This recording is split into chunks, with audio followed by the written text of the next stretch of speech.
Liderato ng Senado, ipinanawagan naman ang pagpapahupa sa sitwasyon. Mga problema ng bansa dapat muna umanong unahin na tugunan.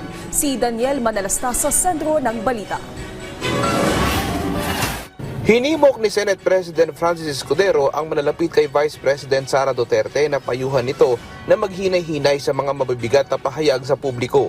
Hindi raw nakakatulong ito sa bise, kanyang opisina at maging sa ating bansa.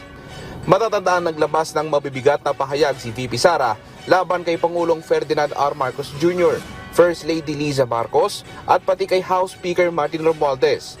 Nanawagan si Escudero na pahupain o ma-de-escalate ang sitwasyon matapos ang ginawang tirada ni VP.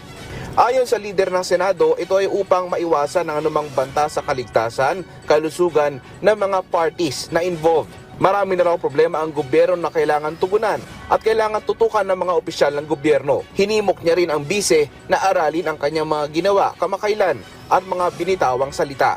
Sa isang panayam sa DWIZ, si Senate President Pro Tempore Jinggoy Estrada ayaw na magkomento sa issue, pero pareho ko silang kaibigan, pinagdadasal ko na lang na pinagdadasal ko na magkasundo na para wala nang away. Alam mo, ang napektuhan dito yung taong bayan.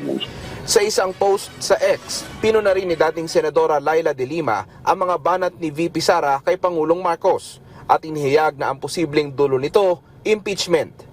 Daniel Manalastas para sa Pambansang TV sa Bagong Pilipinas.